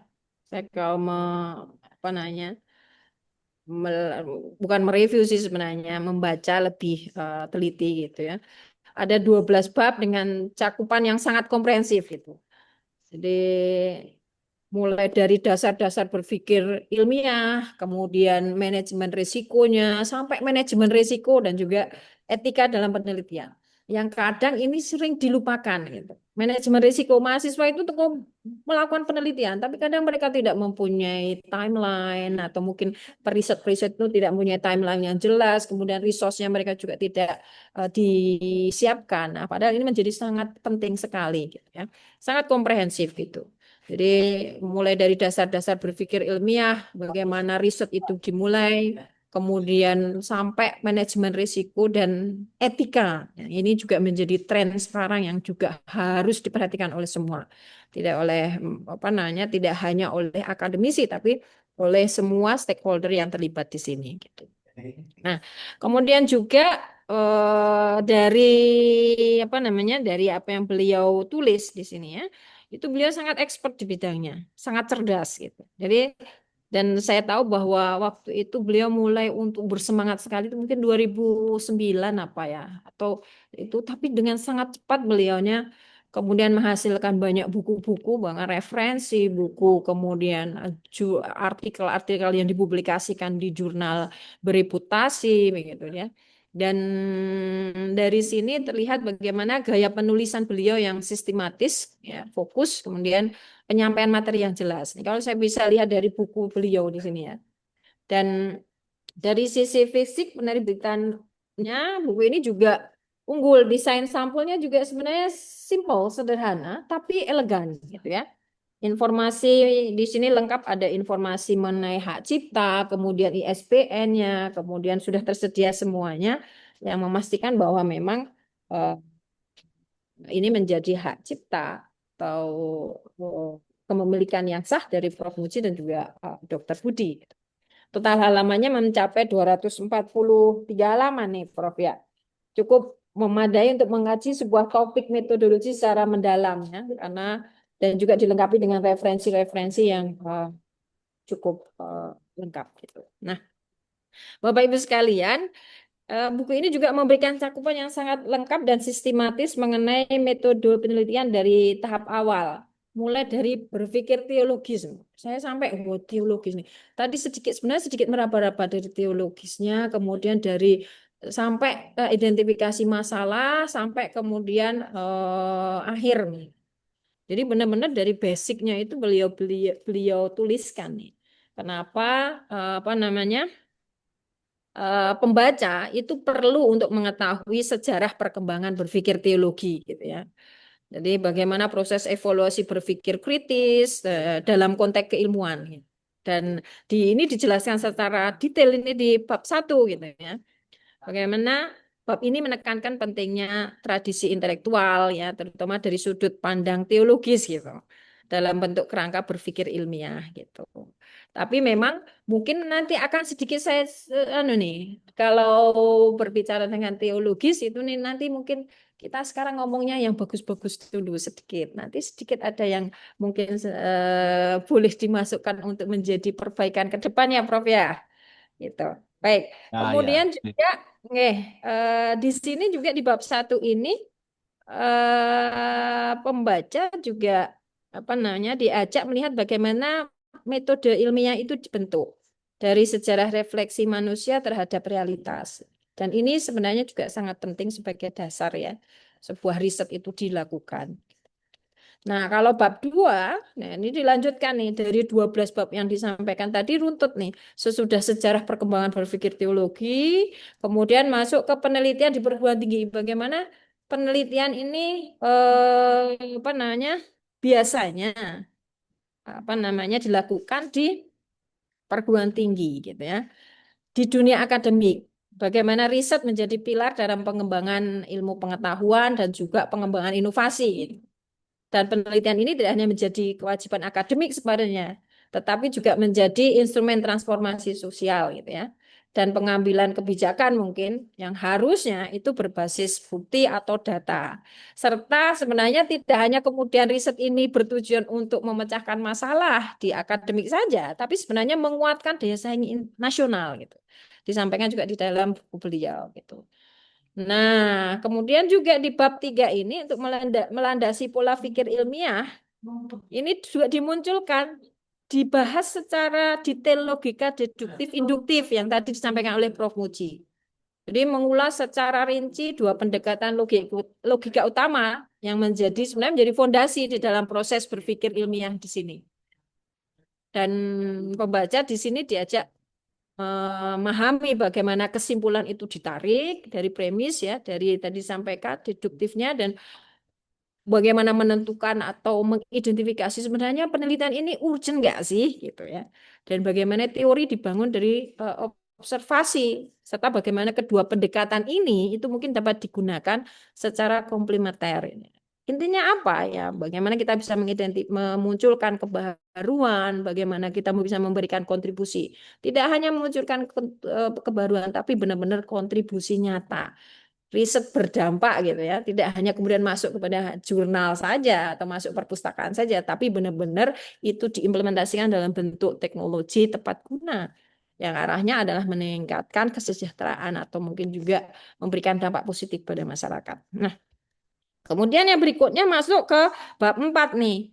Dari situ mulai dikuatkan untuk fondasi logika yang kuat gitu ya. Mulai kemudian identifikasi masalah penelitian. Jadi di sini memandu pembaca untuk menemukan isu atau fenomena yang layak diteliti gitu ya. Tadi dari yang urgensinya apa, kemudian ketahuan nih bagaimana apa sih sebenarnya isu atau fenomena yang layak diteliti, apa permasalahan-permasalahan sebenarnya yang akan nantinya kemudian diangkat di dalam penelitian ini gitu. Dan dalam bab ini juga jelaskan pentingnya mengidentifikasi masalah yang nyata, signifikan, memiliki kontribusi terhadap pengembangan pengetahuan gitu ya. Nah, setelah masalah diidentifikasi, bab 5 itu juga membahas nih, kan udah ketahuan masalahnya. Kemudian dilakukan tinjauan literatur dan identifikasi kesenjangan penelitian. Di mana bab ini ternyata mengarahkan peneliti untuk mengkaji studi-studi terdahulu secara sistematis gitu ya. Dan dari tinjauan ini peneliti dapat memahami peta pengetahuan yang sudah ada atau state of the art ya, menemukan gap atau celah yang belum terisi atau riset-riset yang perlu untuk segera dikembangkan atau sudah dilakukan gitu ya. Dan ini menjadi dasar kuat untuk penelitian-penelitian baru atau mungkin penelitian-penelitian terapan atau pengembangan yang akan dilakukan gitu. Nah, beranjak dari tinjauan literatur itu di dalam bukunya juga di bab 6 itu dibahas tentang membangun kerangka konsep dan hipotesis. Udah tinjauan literaturnya sudah, identifikasi state of the art-nya sudah, gap-nya sudah ketahuan. Baru kemudian membangun kerangka konsep di sini, menjelaskan proses menyusun konsep-konsep utama yang berkaitan dalam bentuk kerangka konsep gitu ya. Ada pendekatan kuantitatif, kemudian ada formulasi hipotesis yang sebenarnya menjadi langkah lanjut sebagai pernyataan yang akan diuji kebenarannya gitu ya. Nah, bab 7 juga bahas nih, ada 12 bab nih. Saya harus baca satu-satu nih Prof, karena diminta untuk tapi kemudian saya belajar banyak dari sini. Nih, mohon izin. Kemudian menyusun metode penelitian rancangan eksperimen. Nah, ini juga menjadi inti dari buku ini menurut saya ya. Di sini secara komprehensif itu juga berbagai metode penelitian dengan penekanan khusus pada bagaimana merancang eksperimen yang valid, terkontrol, yang dapat diulang, ya, reliable gitu ya. Kemudian bagaimana pemilihan variabel, teknik, dan sebagainya itu dijelaskan. Nah, dari sini masuk ke bab 8, penyajian hasil penelitian. Nih, dari hasil penelitian ini membahas cara menyajikan temuan penelitian secara visual dan naratif. Ada diberikan itu sampel-sampel tentang tabel, grafik, bahkan atau model statistik gitu ya. Dan dalam sebuah penelitian ini menjadi sangat penting gitu. Dan saya sangat setuju sekali dengan Prof. Muji di sini ya. Secara teknis kadang kita mungkin nggak begitu aware bagaimana menggambarkan sebuah grafik, bagaimana menggambarkan sebuah tabel dan sebagainya. Nah, bab 9 masuk ke pembahasan dan penarikan kesimpulan. Di sini juga penting. Kenapa? Karena dari sini mengajarkan kepada pembaca atau memberikan arahan kepada pembaca bagaimana menganalisa hasil. Kemudian menghubungkan kembali dengan teori atau hipotesis yang tadi sudah ditetapkan gitu ya. Dan di sini juga dari apa yang beliau tulis itu kita diajak untuk menyusun argumen secara kritis dan menarik kesimpulan yang logis dan berbasis data. Nah, tadi kalau saya baca atau kemarin mulai sejak kemarin sebenarnya saya membaca lebih fokus itu beberapa sampelnya itu berkaitan dengan teknik mesin sama teknik otomotif gitu ya. Jadi benar-benar nih nih logis banget gitu ya, argumennya kritis to the point gitu ya. Tapi ini jadi sedikit nih sedikit apa namanya masukan nanti buat Prof. Moji bagaimana mungkin kami mungkin bukan yang dari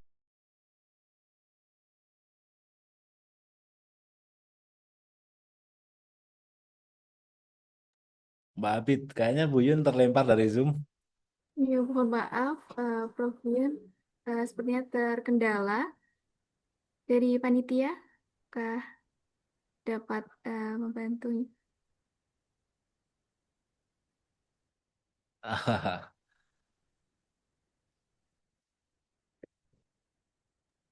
Ya, terkendala sinyal mungkin ya, Prof. Yun. Ya,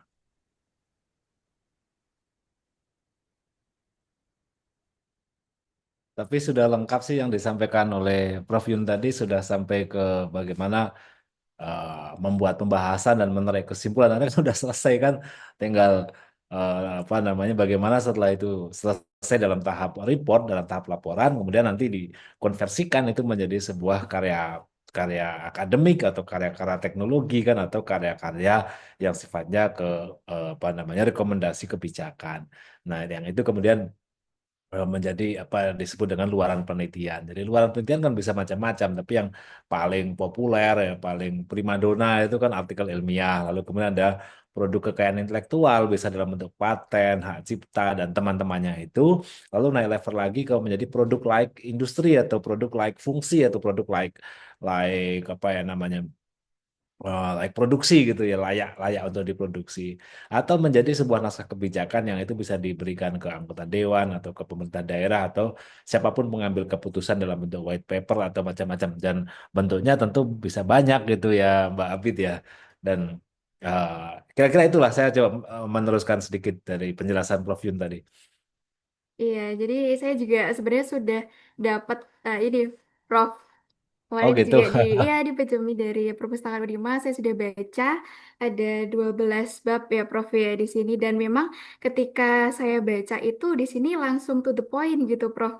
Bagi mahasiswa semester 6 gitu ya sudah menempuh mata kuliah Metopen, dan untuk mahasiswa mungkin semester 8 semester 7 yang akan melaksanakan penelitian ini sangat rekomen karena memang di dalam isinya itu tidak bertele-tele langsung pada intinya, dan saya tuh lebih sukanya karena di sini langsung dijelaskan dikasih contohnya secara real gitu Prof. Ya, cuman kelemahannya karena basis saya adalah bidang ilmu teknik mesin, maka karena buku itu ditulis berdasarkan Ya, pengalaman saya riset, kemudian banyak contoh-contohnya itu terbatas hanya di bidang teknik mesin dan teknik otomotif. Tapi sebenarnya logika berpikirnya sama gitu, apa yang harus ada. Contohnya kan saya ada di bab 2 itu atau di bab 3 lah. Bagaimana cara mengidentifikasi masalah penelitian. Nah, saya tanya ke manajer workshop produksi kan bisa saja yang teman-teman dari ilmu sosial bisa tanya ke misalnya kelompok kerja kepala sekolah misalnya kan sama aja kan gitu aja. Ya. Iya, baik. Sebentar mungkin Prof. Yun sedang dihubungi. Apakah kita akan masuk di sesi pertanyaan saja, panitia? Bagaimana? Ke sesi diskusi boleh. Prof Yun itu ada agenda asesmen lapangan. Beliau kan wakil rektor bidang akademik, jadi mungkin sedang dikonfirmasi kan gitu. Ya kan? Oke, Ya. Mohon baik. maaf, Oh Ya, ya. mohon maaf Alhamdulillah, sekali. Prof. Yun. Barusan ya, ada technical problem. Oke, saya lanjut nggih. Nah, tadi udah nih bahas tentang mulai bab 9 nih, kesimpulan. Kemudian di situ habis itu tidak berhenti kesimpulan nih, Prof. Muji nih bukunya. Benar kalau beliau itu kalau kerja memang kalau menyusun sesuatu memang sangat lengkap gitu ya, perfect gitu ya. Mulai dari nol sampai kemudian berapa yang target beliau gitu. Jadi tidak berhenti sampai kesimpulan itu ya. Jadi ada luaran nih juga yang dibahas di sini gitu ya. Bagaimana bahwa penelitian itu tidak hanya berhenti pada laporan, tapi dalam bentuk artikel ilmiah, paten atau produk inovatif yang lain gitu ya.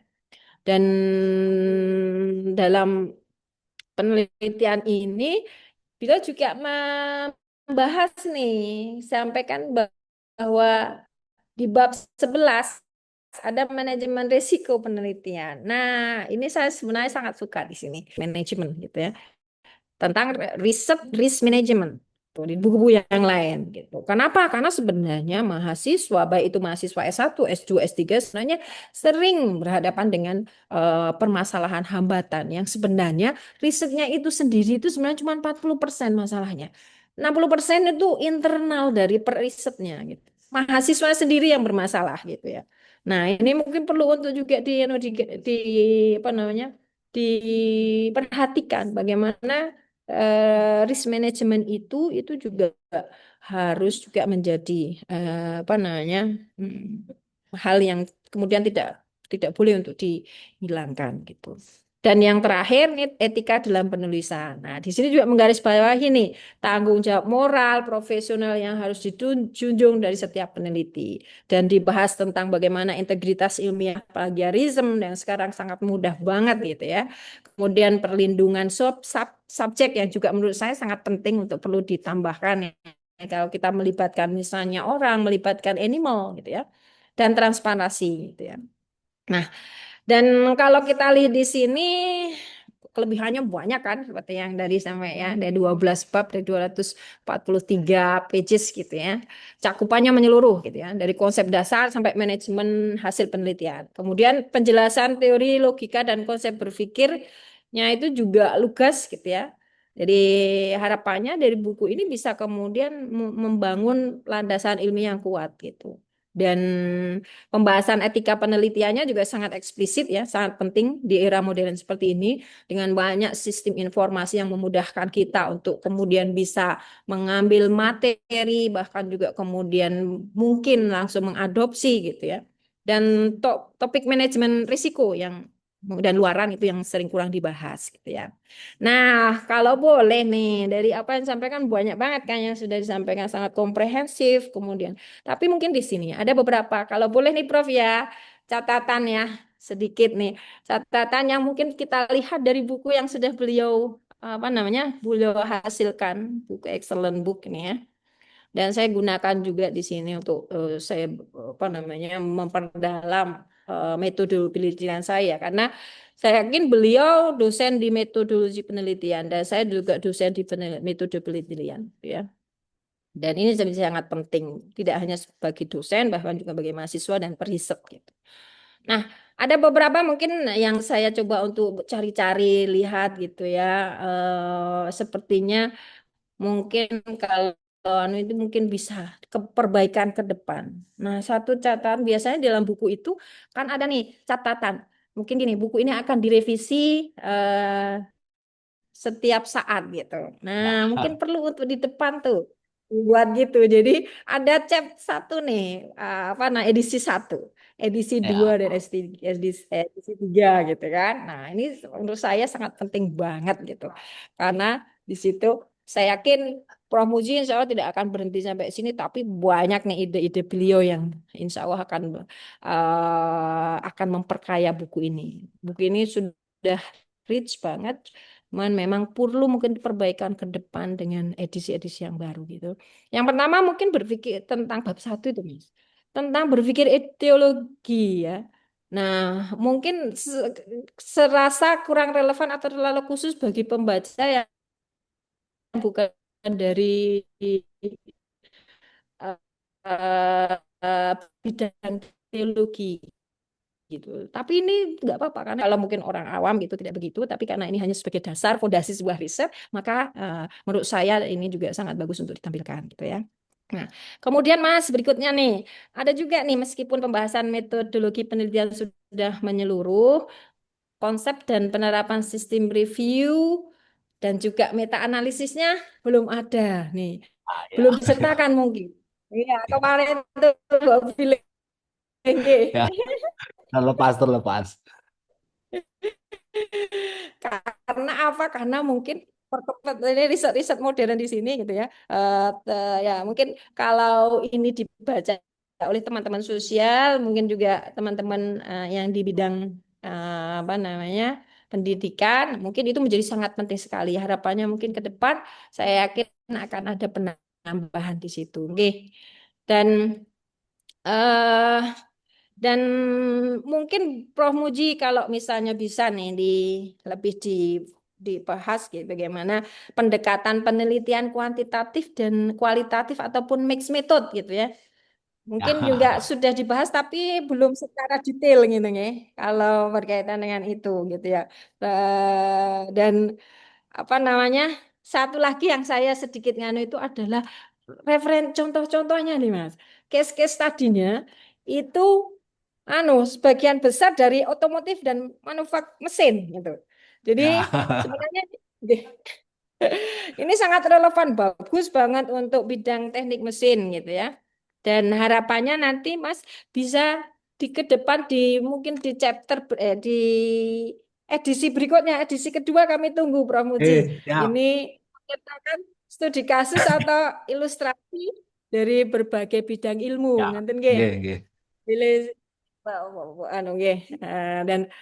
Dan mungkin Bapak Ibu sekalian yang harapannya juga gitu ya, karena memang apa namanya isu riset masa depan itu kan semakin berkembang. Boleh kalau misalnya saya nambahkan nih sebelum closingnya, saya menambahkan isu riset masa depan mungkin bisa juga menjadi pertimbangan kita dan saya yakin di Prof Muji juga sudah punya apa namanya ide ini gitu ya, bahwa masalah itu semakin kompleks dan interdisipliner gitu ya. Jadi mungkin pendekatan nanti yang bisa kita apa namanya bisa kita lebih lebih kuatkan itu ada pendekatan interdisipliner gitu ya. Orang sekarang tidak lagi multidisipliner tapi interdisipliner gitu ya. Sehingga dapat mengakomodasi dari ilmu yang berbeda gitu. Jadi kita tidak mutus apa namanya link bahwa saya dari teknik, Prof Muji dari teknik, kemudian fokusnya hanya di teknik. Alat analisanya di teknik tidak. Kami bisa kemudian menggunakan tools-tools yang lain yang memungkinkan di situ itu dilakukan interdisipliner riset gitu. Harapannya sih seperti itu ya. Karena semakin kompleks apa namanya. Nah, kemudian mungkin tantangan berikutnya yang ke depannya mungkin juga menjadi perhatian saya di sini adalah kita bersama gitu ya, ketersediaan dan validitas data gitu ya. Nah, ini beberapa hal yang mungkin diharapannya ke depan ini kita juga pertimbangkan ya. Karena kita tahu bahwa sekarang kita ada di era big data ya, di mana big data ini datanya itu banyak sebenarnya gitu ya. Tapi kadang data tersebut kita nggak ngerti valid atau enggak nih, relevan atau enggak nih. Gitu. Dan bahkan sekarang riset-riset itu tidak lagi dengan apa namanya dengan data yang ada itu tidak kemudian harus mengambil data primer atau data primer itu ya, langsung mengambil data observasi langsung tidak, tapi menggunakan data set yang sebenarnya sudah ada gitu. Nah, ini mungkin juga bisa menjadi pertimbangan kita ke depan, isu-isu apa namanya, isu-isu yang sekarang ada gitu ya. Tapi memang kemudian kita perlu memastikan tantangan kita adalah data yang ada tersebut itu adalah valid, reliable ataukah tidak gitu. Karena udah banyak nih data set tuh gampang aja kita ngambil gitu ya. Nah, kemudian berikutnya adalah penggunaan teknologi dan analisis data. Nah, ini juga mungkin perlu di era 4.0 Industrial Revolution, perkembangan artificial intelligence, machine learning, ini kan membuka peluang besar gitu, pemilihan metode analisis yang lebih tepat gitu, interpretasi hasil yang juga sebenarnya lebih valid gitu. Nah, ini harapannya ini juga menjadi ide-ide ke depan bagaimana metodologi penelitian kita itu dikuatkan juga di sini. Jadi pemanfaatan artificial intelligence, penggunaan machine learning atau bahkan Internet of Things dan sebagainya gitu. Nah, makanya pada saat sekarang kalau kita tidak segera untuk apa namanya untuk beradaptasi dengan kondisi ini, maka kita mungkin akan sangat ketinggalan gitu ya. Nah, kemudian yang berikutnya lagi yang mungkin juga menjadi perhatian kita ke depan adalah pengaruh bias dan objektivitas ya. Jadi bias dari penelitian baik itu mulai dari desain, pengumpulan maupun analisa data itu karena datanya banyak, kemudian kadang juga ada mungkin hal-hal lain ya yang kemudian mempengaruhi apa namanya penelitian yang kita lakukan, maka itu cenderung kurang objektif. Ah, udahlah waktu kita nggak cukup, udahlah apa namanya ambil datanya ya secukupnya saja gitu. Nah, ini juga mungkin perlu untuk ditingkatkan, perlu untuk dikuatkan objektivitas dan pengelolaan bias di sini gitu. Dan yang berikutnya di sini adalah mungkin perlu juga kita apa namanya berpikir bahwa dengan adanya perkembangan teknologi yang cepat, maka ada juga di sisi riset ini pengembangan literatur analisis dan visualisasi tool yang sudah modern. Nah, saya berharap nanti di edisi berikutnya Prof. Muji nanti ditambah bagaimana ada force viewer analysis gitu ya. Jadi dengan menggunakan bibliometrik analisis gitu. Bahkan juga ada CityNet Explorer gitu ya. Bahkan bibliometrik analisis yang membantu gitu.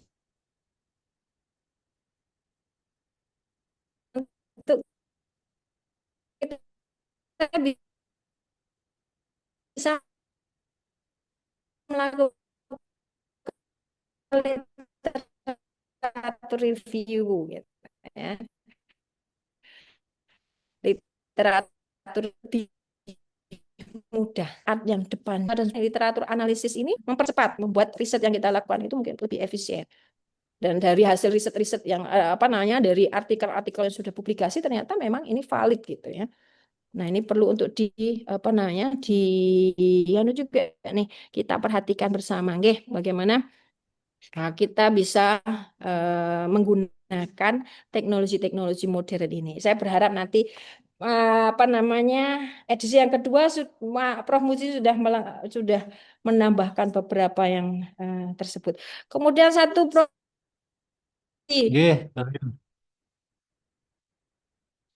juga tidak melihat nih metode nanti juga nih, karena kan metode itu kadang mahasiswa itu mereka tidak paham nih. Nah, mungkin harapannya juga bisa mungkin dibahas di chapter yang lain khusus untuk itu gitu ya. Dan saya berharap Prof, ini kan sudah dipublikasikan oleh Unima Press. Harusnya ini yang dipublikasikan juga di Andi atau yang lain. Jadi lebih ke nasional. Atau juga kalau dimungkinkan bisa ditranslatekan menjadi buku internasional riset metodologi. Very good idea. Gitu Mas. Dan itu menurut saya nih udah very good. Usulan lagi Prof Muji, jika dimungkinkan kan kalau Prof Muji kalau modeling matematiknya kan juga bagus ya. Beliaunya cepat belajar dan cerdas. Jadi harapannya mahasiswa itu kadang atau periset-riset itu kadang kesulitan untuk menerjemahkan dari realita problem ke dalam satu Ya, rumusan ya. permasalahan. Nah, ini yang modeling matematik itu juga perlu untuk kita kuatkan buat pilih itu. Ya, Jadi perlu ya. untuk Nggih, juga nggih. dibahas buat pilih, mantap. Oke, mungkin itu dan saya pikir buku ini akan dikembangkan lebih lanjut ya. Dan saya yakin dengan sifat ilmu pengetahuan yang selalu berkembang dan Prof Muji dengan semangatnya yang luar biasa, salah satu yang menurut saya ya beda dengan yang lain nih semangatnya. Dan saya belajar semangat beliau gitu. Jadi salah satu semangat beliau itu dia tidak apa namanya jika diberikan tanggung jawab maka beliau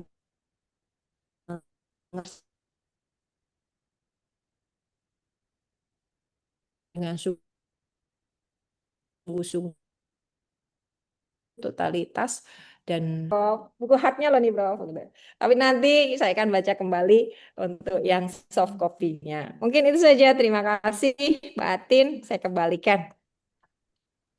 Baik, terima kasih Prof. Luar biasa. Terima kasih kepada dua narasumber kita yang telah membedah buku metodologi penelitian dan perancangan eksperimen. Dan kini saatnya kita masuk pada sesi diskusi dan tanya jawab. Seperti apa yang sudah disampaikan di awal, peserta dapat menyampaikan pertanyaannya melalui link yang sudah disediakan panitia di kolom chat atau dapat menanyakan langsung dengan menggunakan fitur raise hand. Baik, dari peserta, apakah ada yang ingin bertanya langsung?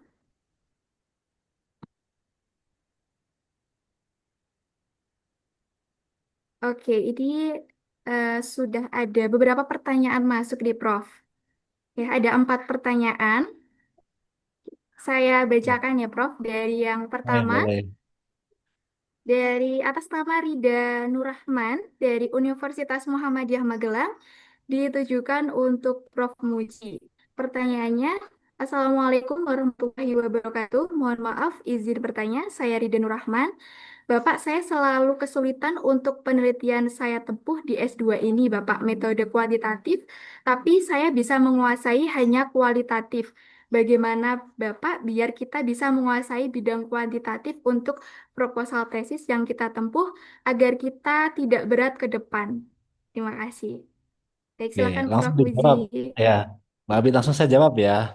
Ya, Jadi, saya menduga ini bapak-bapak atau ibu-ibu ya? Pak Rida, ibu-ibu. Mas Rida ya. Ibu-ibu ya, Bu Rida. Atau, jadi kalau memang masalahnya hanya bisa diungkap dengan pendekatan kualitatif, ya tidak usah dipaksakan ke kuantitatif, kecuali memang itu tidak mungkin dilaksanakan secara kualitatif dan harus menambahkan kuantitatif. Itu baru dilakukan bersamaan. Tapi kalau salah satu bisa dilakukan, masalah itu bisa diungkap dengan cara pendekatan-pendekatan pengungkapan kualitatif, ya kenapa tidak kualitatif aja? Atau memang kalau satu masalah itu hanya bisa dilakukan dengan cermat ketika itu menggunakan kuantitatif, ya harus dengan kuantitatif. Nah, pertanyaannya di sini adalah ibu tidak menguasai kuantitatif. Nah, maka solusinya adalah bagaimana kita melakukan pemodelan sehingga masalah-masalah yang awalnya dianggap atau dikira bahwa itu hanya bisa diselesaikan dengan masalah kualitatif, mungkin kita bisa buat konversinya sehingga itu bisa didekati dengan metode-metode yang lebih kuantitatif. Apa? Ya salah satunya dengan matrik kan, atau dengan rubrik diberikan angka 4 jika ini, diberikan angka 3 jika ini, dan seterusnya. Nah, tadi Prof Yun sudah menyampaikan bagaimana kita membuat satu rumusan masalah yang dimodelkan dari kondisi realita yang itu seolah-olah bahwa itu adalah kualitatif, kemudian nanti bisa menjadikan sebuah pemodelan yang kuantitatif. Nah, saya pikir itu jawabannya, Mbak Abid. Ya, baik, Prof. Muji. Lanjut ke pertanyaan kedua dari Indah, asal Universitas UIN Purwokerto. Ya. Pertanyaannya, kapan teknik Delphi itu diperlukan dalam tahapan penelitian R&D misalnya? Apakah Delphi dilakukan di awal konsep atau di akhir saat akan menguji konsep finalnya? Baik, Ya, silakan, Prof. jadi sebenarnya Delphi Studi itu digunakan untuk menggali kan, mengidentifikasi apa sih sebenarnya permasalahan yang kemudian dihadapi oleh beberapa peneliti, sehingga kita bisa masuk mencari sebuah wawasan baru supaya riset kita itu tidak hanya mengandung kebaruan, tetapi juga memberikan nilai dampak atau kontribusi. Maka logikanya, kapan Delphi itu dilakukan? Lah kalau Delphi Studi ya di depan. Kalau di belakang namanya nanti ada forum group discussion untuk melakukan pembahasan atau melakukan konfirmasi. Tetapi dalam konteks yang tadi saya sampaikan bahwa ketika kita melakukan identifikasi masalah dan kita buntu dari jurnal ilmiah kita tidak menemukan, dari scientific report kita juga tidak menemukan, dari apa namanya kita bertanya kepada lembaga yang memiliki otoritas untuk mengeluarkan data atau menjelaskan data itu juga kita tidak menemukan, maka kita bisa melakukan Delphi study dengan cara kita mengumpulkan 2, 3, atau 4, 5 pakar, lalu kita berikan pertanyaan-pertanyaan yang hampir sama yang sudah kita desain, lalu apa respon dari mereka. Karena saya yakin kalau kita melakukan Delphi study dan menghadirkan narasumber-narasumber itu adalah orang-orang yang setiap hari berkecimpung dengan masalah itu gitu, sehingga kita bisa, oh kalau begitu ternyata yang sedang dipikirkan orang-orang itu ini, maka inilah riset saya. Nah, itulah dilakukan di awal. Baik, Gitu, terima Mbak. kasih, Prof. Ya, lanjut langsung ke pertanyaan ketiga dari Salwa Sahya Putri, ya, dari Universitas Muhammadiyah Magelang.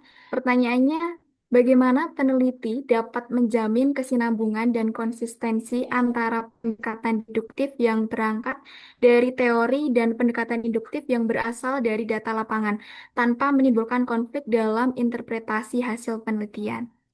Ya, jadi sekali lagi konsep deduktif dan atau logika deduktif dan induktif itu satu paket ketika kita melakukan penelitian sampai menjelaskan hasil. Jadi tidak mungkin terpisahkan. Nah, sekarang masalahnya adalah bagaimana supaya tidak terjadi apa namanya konflik dalam interpretasi hasil penelitian.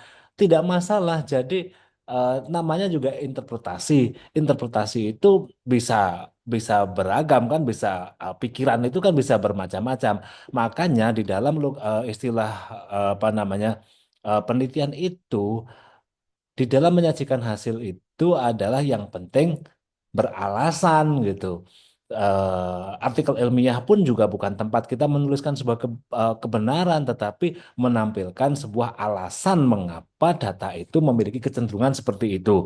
Jadi kepada Mbak Salwa Sahya Putri, jangan takut terhadap apa namanya kok awalnya begini kok jadinya begitu, tidak ada masalah karena ya namanya juga interpretasi ya. Tadi dari awal saya sampaikan bahwa logika induktif itu probabilistik ya. Jadi karena konsep awalnya sudah probabilistik, maka sangat mungkin interpretasinya berbeda. Maka tugas peneliti adalah memberikan alasan mengapa data itu seperti itu gitu. Nah, lalu orang lain berbicara, harusnya kan begini. Nah, itulah yang memang kita inginkan dari proses penelitian supaya menghasilkan debat akademik gitu. Baik, luar biasa nih. Ada pertanyaan selanjutnya nih, Prof. Yang nomor 4 nih, di mana dari Fauziah Asriningsih, mahasiswa MPI FAI. Pertanyaannya, di mana dijual buku hard copy metode penelitian karya Profesor Dr. Insinyur Muji. Saya butuh untuk penyemangat menyusun tesis saya. Luar biasa. Ini langsung tertarik ya, Prof, ya, buat dapetin bukunya. Baik, Prof. Eh, Saya dijawab. Mbak Abid, saya dan Pak Budi itu kan cuma nulis aja gitu, dan semua hak penerbitan, hak sirkulasinya ada di LPPM Unima. Ya. Jadi kalau ditanya di mana tempatnya ya di LPPM Unima gitu. Tapi coba kalau kita buka di link di apa bukunya ketik buku itu nanti akan muncul di mungkin di Google Book juga dikelola oleh LPPM. Tidak saya sebagai penulisnya. Jadi saya menulis aja gitu. Ya, silakan kontak ke LPPM kalau menginginkan bukunya. Iya, ini sudah di kolom chat sudah disediakan link untuk pembelian buku bagi peserta yang ingin ya berminat untuk membaca buku metodologi penelitian dan perancangan eksperimen ini bisa diakses melalui Google Books yang sudah disertakan di kolom chat oleh panitia. Baik, apakah ada yang ingin ditanyakan lagi atau dari penanya tadi kira-kira apa yang masih mengganjal gitu ya, yang ingin ditanyakan ulang gitu? Apa ada yang ingin ditanyakan lagi dari peserta? Bisa raise hand untuk bertanya secara langsung.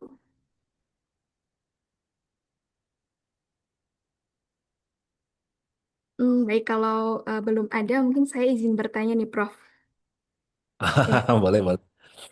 saya kan mahasiswa semester 6 nih. Nah, dan Ya. saya ingin bertanya, apakah setiap penelitian yang kita lakukan itu ketika tidak sesuai dengan hipotesis yang kita ajukan tadi atau tidak sesuai dengan hasil yang kita ekspektasikan gitu ya, Prof. Apakah penelitian Ya. itu disebut penelitian yang berhasil atau tidak berhasil? Itu seperti apa, Prof?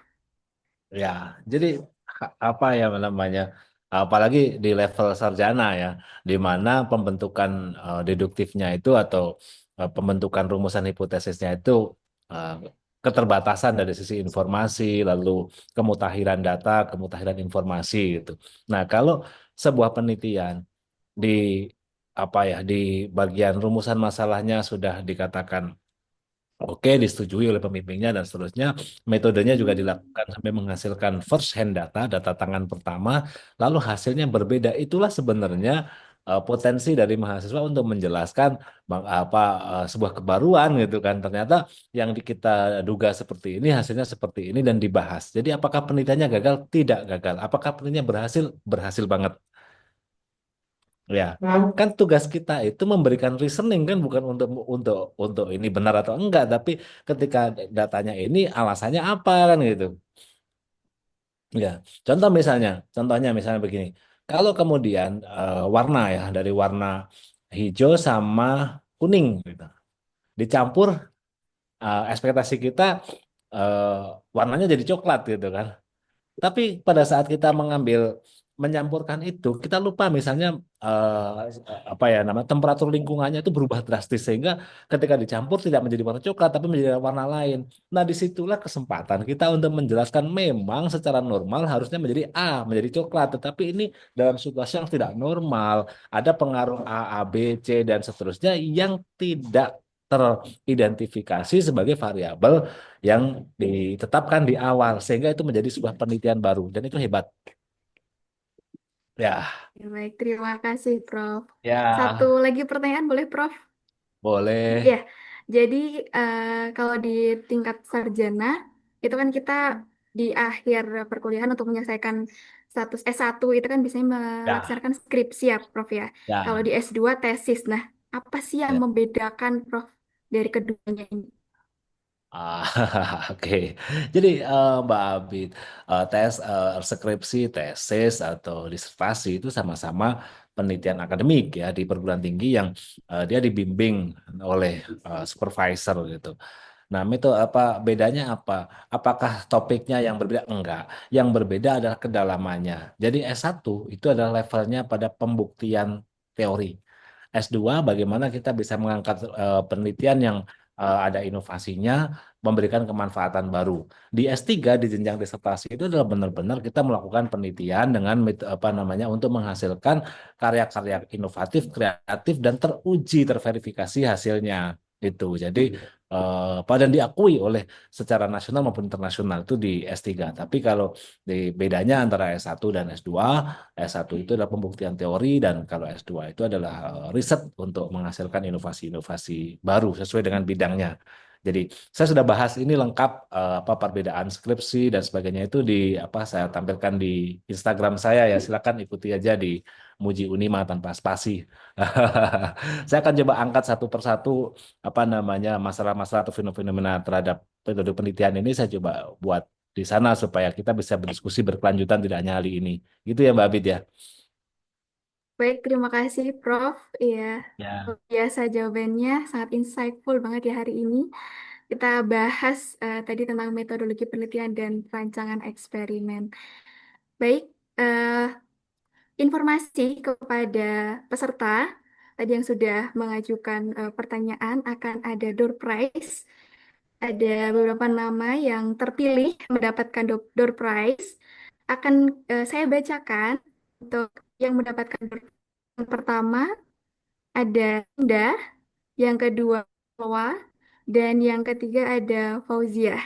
Nah, bagi nama-nama tersebut, silahkan bisa menghubungi Perpustakaan Unima untuk mengklaim ya door prize-nya. Baik, saya ingatkan kembali jadi peserta untuk mengisi presensi yang sudah panitia siapkan di kolom chat. Teman-teman bisa mulai untuk mengisi ya. Nanti untuk bisa mendapatkan sertifikat. Oke, mari kita tunggu sebentar teman-teman untuk bisa mengisi.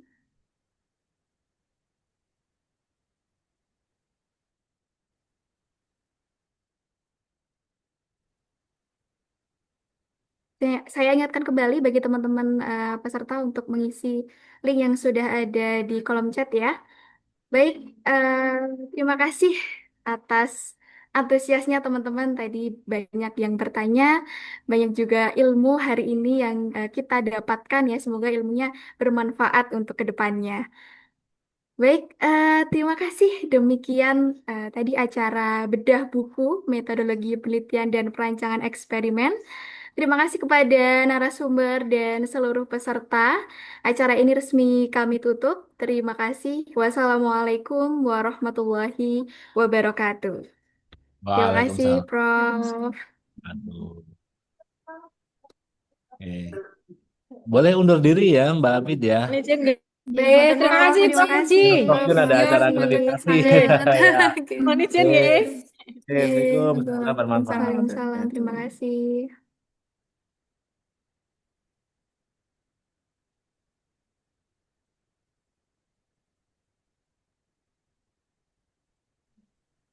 Untuk para hadirin yang belum mengisi link, host akan menutup 5 menit setelah acara selesai.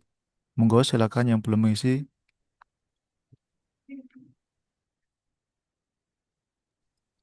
Zoom akan kami tutup tepat pukul 10:35.